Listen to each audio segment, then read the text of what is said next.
The Mojave Desert was quiet that night. Only the wind moved across the dry rocks and sand, brushing gently past the antennas of Outpost 7. A forgotten little Earth research station. Most people didn't even know it still operated. But Daniel Reeve, a quiet technician in his early 30s, worked there every night. Watching the stars and listening for signals from space, he had no big dreams. He wasn't a soldier, not a pilot, not a hero. He liked silence, machines, and coffee. But that night, something strange happened. At 2:03 a.m., Daniel's console beeped. A red light blinked. The monitor showed a signal strong, steady, and not in any known Earth language. He leaned closer. What the? The signal was beautiful, like a whisper and a song mixed together. It repeated every few seconds, soft and haunting. He quickly recorded it, then sent a copy to Global Space Command. Then, just before he could take another breath, his station shook. Outside, the sky lit up, not with fire, but with a silent, glowing shadow. Daniel ran outside. A ship unlike anything built by human hands was landing gently in the desert.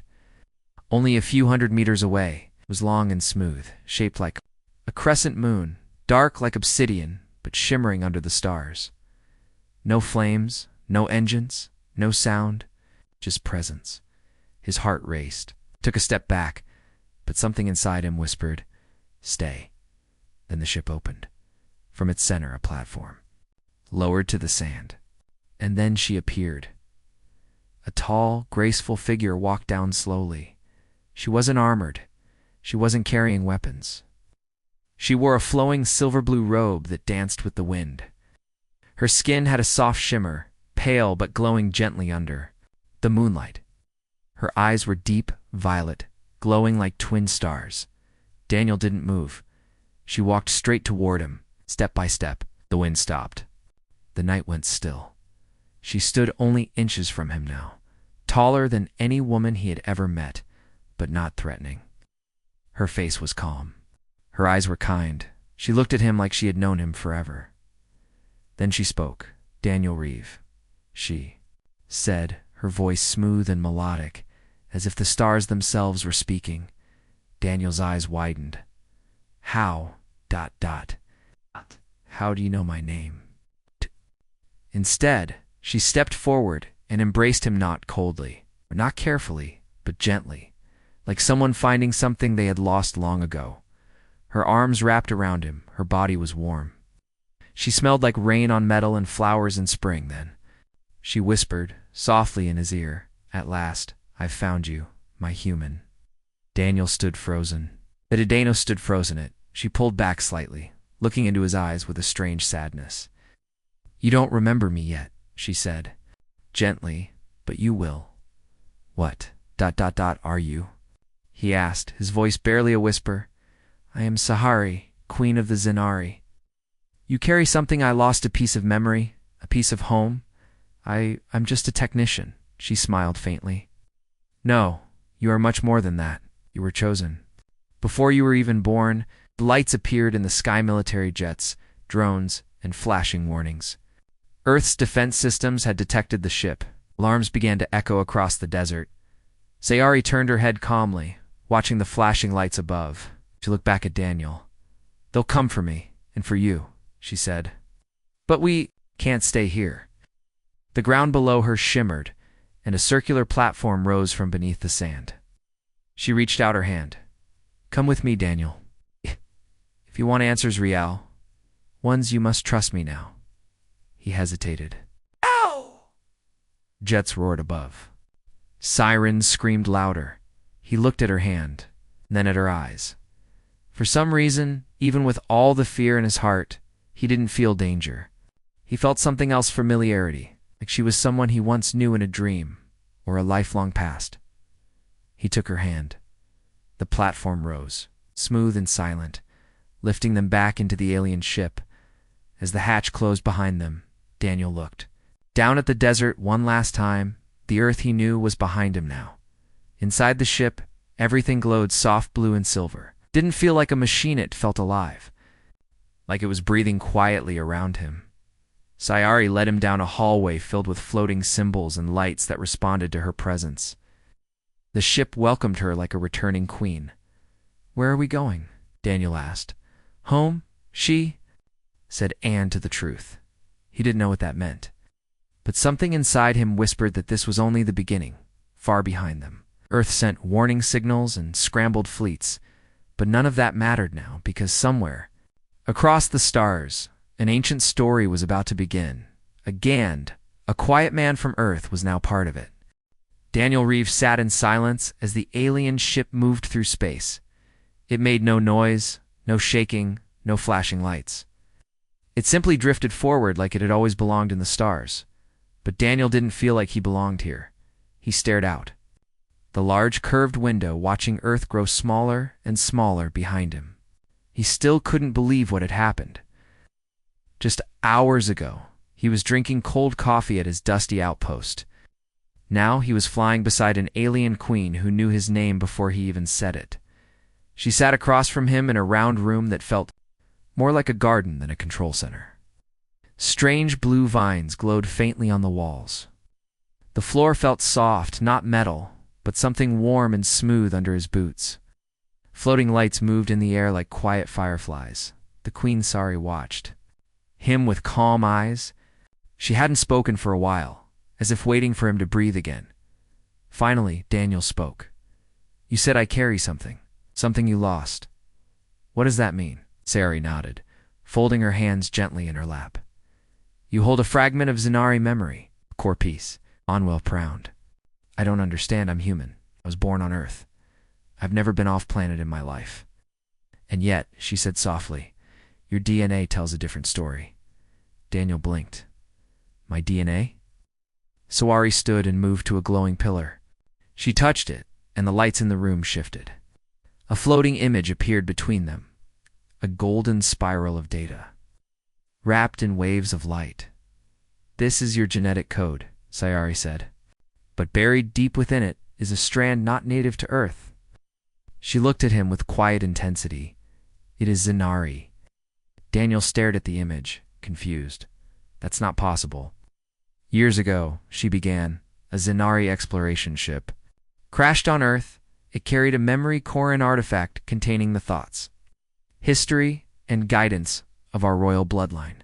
That core was never found, until now." "You think it fused with me?" "No," she said.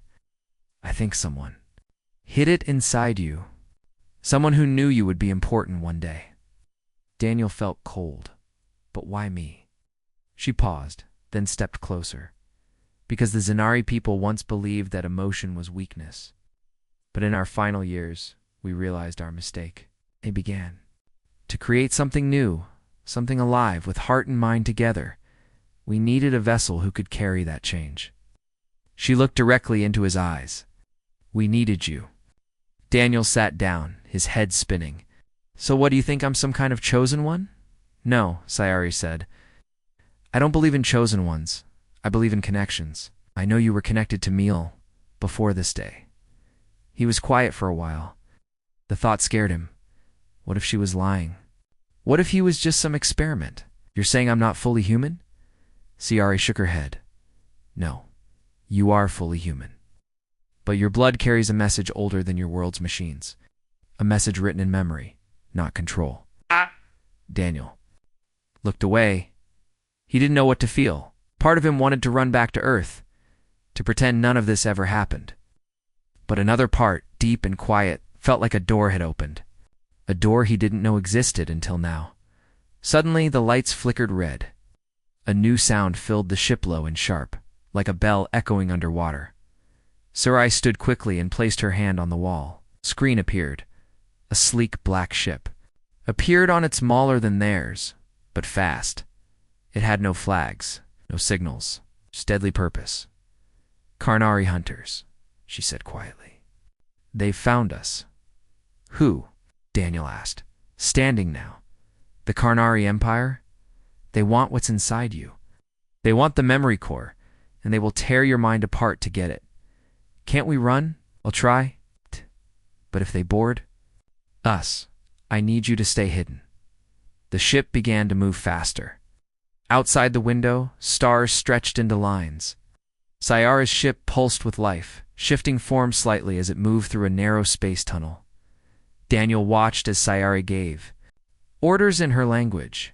The ship listened to her like a living being. Suddenly, the ship shook. A blast of light hit their shields. "They're jamming us," she called out. "Hold on." The ship twisted, dodging lasers and dark missiles that left trails like black fire. Sayari moved like a warrior, her robe now coated in armor-like threads that shimmered with blue energy. Then a loud crack, the hull was hit. "We have to jump now," Sayari said. "To where?" "Or anywhere but here." She pressed her hand against a crystal. A flash of white light exploded and everything disappeared. When Daniel opened his eyes, he was lying on a smooth stone floor. He sat up slowly. The room was dark and silent. The ship was no longer flying. It had landed. Somewhere he looked around. Suresh stood at the edge of the room, looking at a giant door. It was old, cracked, and covered in alien writing. "Where are we?" asked she. Turned to him, her face calm but serious. "A forgotten moon. And the place where your true memories will wake." Daniel felt something stir in his chest. Warmth, a quiet voice. He wasn't just a man anymore. Something had begun to awaken. The forgotten moon was quiet, cold, and still. Dust blew slowly across the rocky ground. No animals, no people. No lights in the sky. It was a place long removed from life. But now it had two visitors. Daniel Reeves stepped carefully behind Queen Sayari. His boots crunched softly on the stone floor of an ancient Zanari outpost, half temple, half bunker. The walls were covered with strange symbols glowing softly when Sayari walked past. "How old is this place?" Daniel asked, looking around. "More than 10,000 Earth years," she answered. "Built before your world even had written language." "And why are we here?" Sori stopped and turned toward him. Her eyes glowed gently in the low light. "Because this is the last place they won't follow. The Karnari fear what sleeps here." Daniel frowned. "Why? What's inside?" "Answers," she said softly, "and something even more dangerous. Hope." They walked deeper into the moon's core. The tunnel was quiet, but Daniel could feel something strange like electricity. In the air, a slow hum vibrated through the walls. His skin tingled, his heart beat faster. Sarai led him into a round chamber. At the center was a platform made of metal and crystal. Around it floated 6 small orbs of light, spinning slowly in a circle. "This," Sayari said, stepping forward, "is the mirror core. It reads the soul, not just the mind. It will show you what's been hidden." Daniel looked unsure. "Oh, what?" "If I don't want to know?" She looked at him with softness. "You already do. That's why you came." He nodded slowly. She guided him to the center. The orbs of light moved closer. A warm glow wrapped around him. "Just breathe," she whispered. "Let it in." Suddenly, Daniel was no longer in the room. He stood in a field of golden grass, under a sky with 2 suns. Strange towers rose in the distance dal, smooth and bright like glass. People with glowing skin walked among the flowers, smiling, laughing. He was not himself. He felt taller, stronger, wiser. He looked down at his hands. They were not human, eh? Voice spoke inside his head. "You are the last bridge. The memory lives within you. Protect it." Then came fire. Ships darkened the sky. Explosions lit the towers. The golden fields burned. The glowing people screamed. And one by one, they vanished into dust. He saw a small pod launched from the flames, carrying something. A crystal, a piece of light, memory core. It flew across the stars, heading to a blue planet. "Earth," Daniel gasped as the vision faded. He opened his eyes. Sayari stood nearby, watching him closely. "I saw it," he said quietly. "All of it." She nodded. "Then you know now. The memory core. It came to Earth during the war. Someone hid it inside a child." Ari stepped closer. "That child was you." Daniel took a deep breath. "I remember fire. I remember fear, but also Love. Someone gave their life to protect it. She looked down. It was my mother. She encoded the memory core with part of her essence and sent it to a world far away. She trusted that one day it would return. Daniel felt heavy. So I'm not just carrying data, I'm carrying your past. Your family, yes, Sayari whispered. And more. The core can only open fully if you accept it. You must choose to be its guardian. Daniel looked around the ancient chamber. The glow in the walls now pulsed slowly, almost like a heartbeat. Then he heard something. A rumble. Sayara's eyes snapped to the ceiling. They found us. The Karnari ship descended fast, black, sharp, and full of weapons. It wasn't. Here to talk? Explosions rocked the surface of the moon as Karnari soldiers landed. They moved like shadows, wearing dark armor with red slashes. Their eyes glowed, but not like Sayara's. They burned with hate. Daniel and Sayari ran through. The tunnels. The old stones shook with each blast. We can't outrun them forever, Daniel said. I know, she replied. We won't run. They entered a wide hall. Sayari placed her hand on the wall. The door opened, revealing a small chamber filled with glowing orbs and ancient controls. This is the heart of the outpost, she said.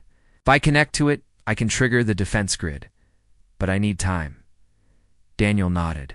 I'll hold them off. Sayari looked at him, surprised. You're not a fighter. No, he said, picking up a strange staff from the wall. But I'm a fast learner, she smiled. Then she reached out and touched his forehead. A soft glow spread across his. Skin? What was that, he asked. A blessing, she said, from one who remembers you. Then she ran into the control chamber and sealed the door. Outside, the Karnari soldiers stormed in. Daniel stood alone in the hallway, gripping the alien staff. The walls glowed brighter, sensing his heartbeat. Something deep inside began to wake. A memory, a movement, a whisper in his bones. He dodged the first blast and struck fast, too fast for a human. The staff sparked with energy. The Karnari fell back. He wasn't just remembering history. He was becoming it. Behind the door, Sayari linked with the outpost's heart. The system spoke in her mother's voice. Welcome, daughter. Welcome, guardian. As Sayari activated the shields, she saw the Karnari ship outside, being struck by ancient defenses. Lasers of light cut through darkness. The enemy began to retreat. Inside the hallway, Daniel stood over the fallen invaders, shaken. But standing, Sayari opened the door and stepped out. You remembered? She whispered. Daniel looked at her, breathing hard. I think I've only just started. The stars above the forgotten moon glowed faintly, like silent witnesses. Inside the ancient Zenari outpost, Daniel Reeve sat on the floor, breathing slowly. His hands trembled not from fear, but from something new, something powerful. Awakening inside him, the alien staff he used to fight the Karnari attackers now rested beside him, humming softly. It responded to him like it knew him. Nearby, Queen Sayari stood before a glowing panel. Her fingers moved across the symbols like a pianist playing an old sacred song. The chamber around them pulsed with light. This place is reacting to me, Daniel said, still trying to understand what was happening. It's like it recognizes me. Sayari turned to him with a small nod. It does. You're not just carrying the royal memory. You're now part of it. The system sees you as one of us. Daniel gave a dry laugh. Funny, I've never felt more not human in my life. She stepped closer. You are human. That's what makes this work. You carry both strength and compassion, logic and emotion. The Zenari memory core needed someone like you, someone who could carry the past without being trapped in it. He looked up at her. What happens now? Sayar's face grew serious. Now we take back the throne. The Karnari Empire had replaced the Zenari's royal family with military. Rulers, cold, cruel beings now sat in the palace built by Sahar's ancestors. The Zenari people had been scattered, silenced, or enslaved. Some still remained loyal, but they were hiding in the shadows, waiting for hope to return. Daniel and Sayari would bring that hope. Their ship, paired with parts from the outpost, flew silently across space. Sayari plotted a secret course toward the outer colonies of her former empire. These colonies had once been loyal. Some still resisted Karnari control. As they landed on one of the hidden moons near the border world of Viralon, a group of cloaked figures met them. They stood tall, proud, and surprised to see their queen alive. One of them, an older warrior with silver marks on her skin, stepped forward. "My queen," she said, bowing. "We feared you were gone." Sayari placed her hand on the woman's shoulder. "I was gone, but I have returned, and I'm not alone."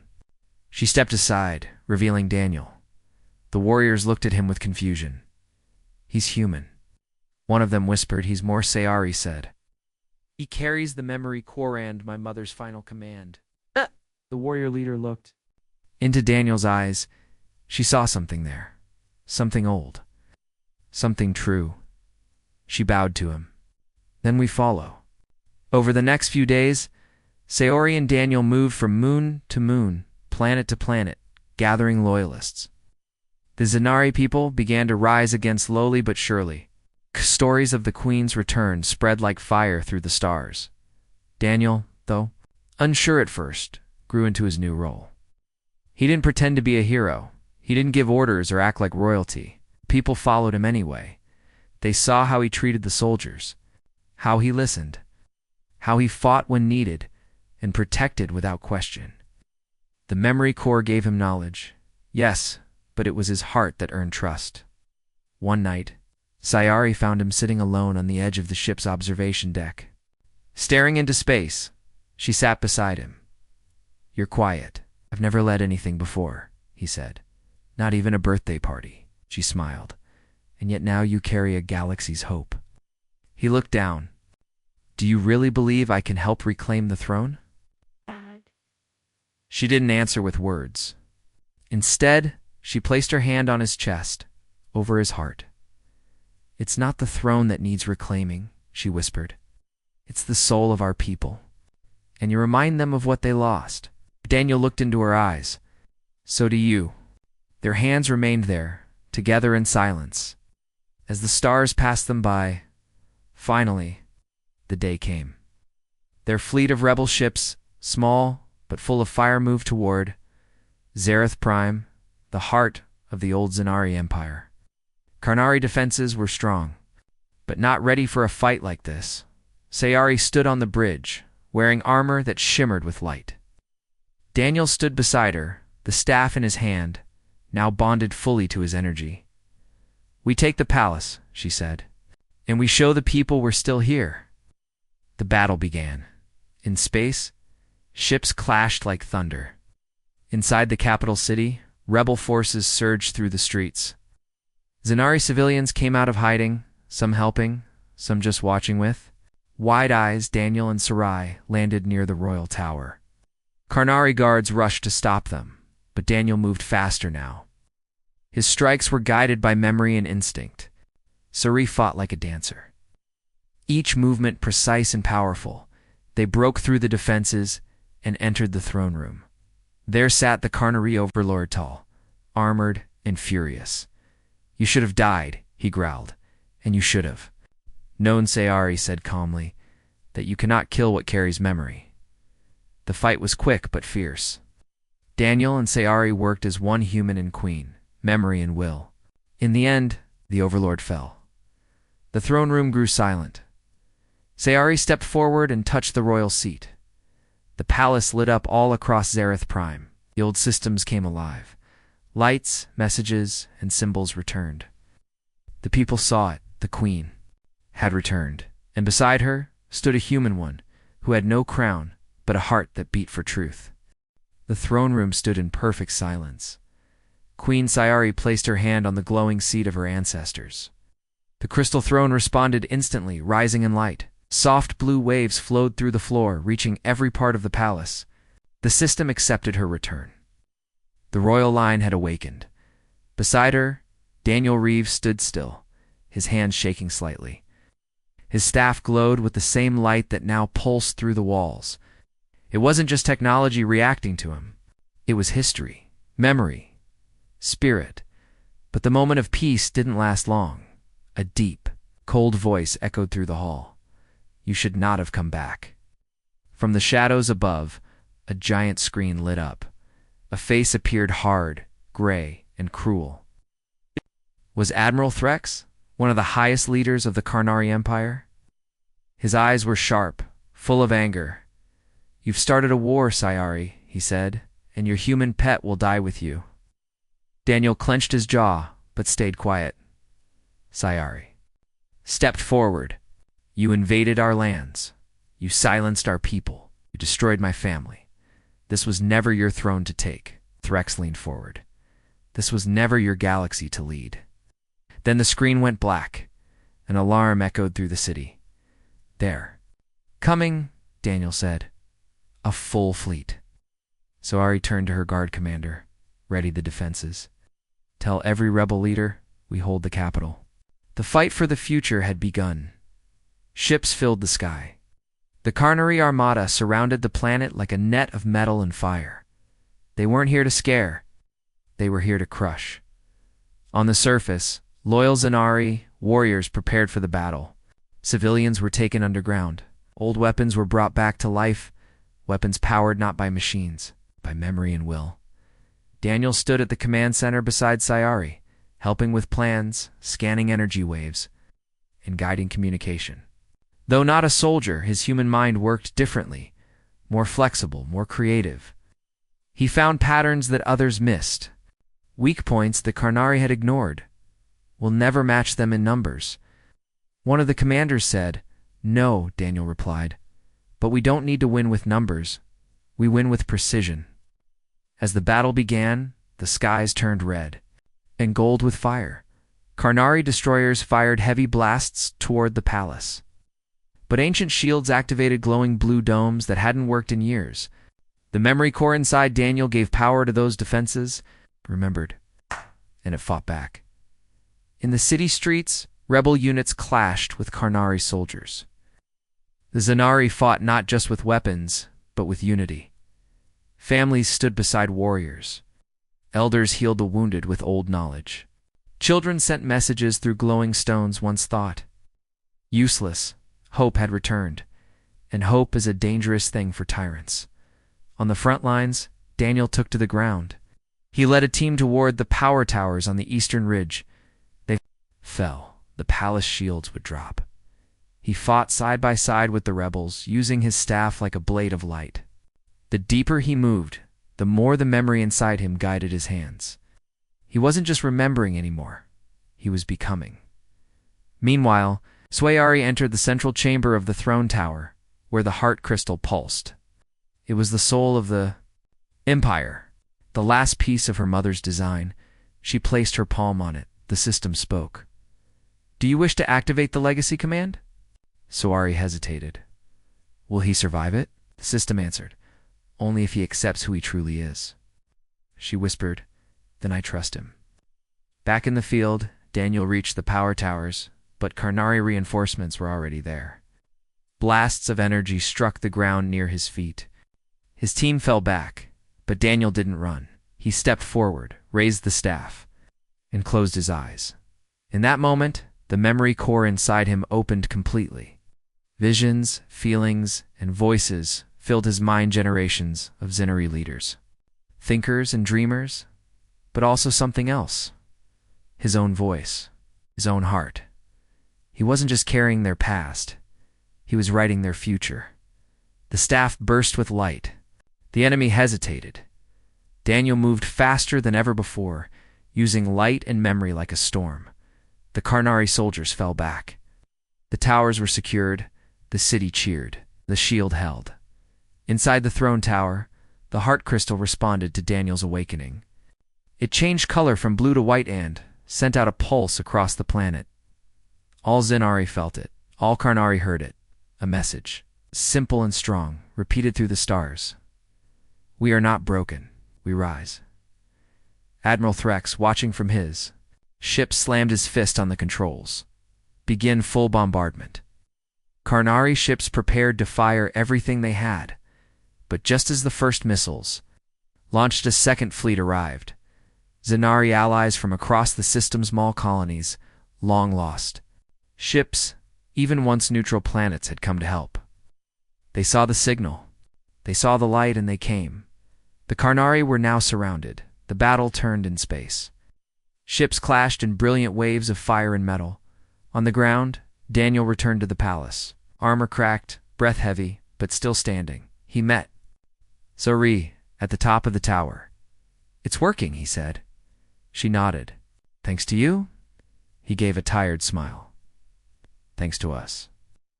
Hours later, as the last Karnari ship retreated and the city stood in peace again. The people gathered outside the palace. Sayari stepped onto the balcony. Behind her stood Daniel Knott, wearing a crown, not dressed as a ruler, but carrying something stronger: purpose. The people cheered not just for a queen, but for the human who reminded them what it meant to feel, to fight, and to believe again. The war was over. The stars shone brightly above Zareth Prime, the capital planet of the Zenari Empire. Its cities were alive again, lights twinkling like 1,000 fireflies, laughter echoing in the streets, and the scent of new beginnings. Floating on the warm breeze, on the grand balcony of the royal palace, Queen Sayari stood tall, her silver-blue robes flowing in the gentle wind. Beside her was Daniel Revnot, a king, but a man who had earned a place in history. The crowd below cheered as the queen raised her hand in greeting. People chanted her name, but many also called out for Daniel the human, who had changed everything. Later, inside the palace's great hall, Sayari and Daniel sat together. It was the first time they had spoken quietly since the victory. "You did more than I imagined," Sayari said softly, her violet eyes shining. Daniel smiled, a little tired but happy. "I didn't do it alone. You were the heart of the fight." She reached out and took his hand. "You are more than heart. You are the soul that saved us all." Daniel looked at her, surprised. "I'm just a human." "Just a human?" Sayari laughed gently. "No, you are the bridge between worlds, between past and future, between hope and reality." He squeezed her hand. "It still feels strange. I came from a quiet life on Earth. Now I'm part of a galactic empire." She nodded. "And you chose this path. You didn't want a crown, but you accepted your role." He looked down for a moment. "I don't want power. I want to protect those I care about." "And that makes you a leader," Sayari said. The palace halls were filled with advisors, were diplomats and citizens eager to rebuild. Sayari had many decisions to make, but she knew one thing clearly: this new era needed partnership. "Daniel," she said quietly, "will you stand with me not as a subject, but as an equal?" He looked up surprised. "I don't need a king beside me," she continued. "I need someone I can trust. Someone who sees the stars as home." Daniel felt a warmth spread through him. "I would be honored," he said. In the days that followed, Daniel learned about Zenari culture, their history, and their hopes for the future. He met children who called him the human who saved the stars. He walked the ancient halls where Sayar's ancestors had ruled. Feeling the weight of history but also its promise, together they began to rebuild, not just cities and systems, but friendships, trust, and understanding. One evening, as the twin moons rose over the palace gardens, Sayari and Daniel walked quietly. They stopped beside a fountain that sparkled under the moonlight. Sayari looked at Daniel. "Do you remember the first time we met?" He smiled. "You embraced me and whispered, 'At last I've found you, my human.' I thought it was strange, but now I understand." She nodded. "You were lost, but not alone. We needed each other." He reached out and took her hand. "I never imagined my quiet life would become this." "Nor did I," she said softly suddenly. Daniel knelt on one knee. Sayara's eyes widened. He pulled a small, glowing crystal from his pocket, the same type as the memory core inside him. "I don't have a crown to give," he said, "but I offer you this, my loyalty, my heart and my future." Sayari smiled, tears shining in her eyes. She reached down and lifted him to his feet. "We will face the future together," she said. The stars watched quietly as the queen and her human walked back into the palace, two survivors, two leaders. and two souls joined across worlds. The Zenari Empire had been reborn. Not by force alone, but by choice. And somewhere in the vast universe, a quiet technician from Earth had become a legend.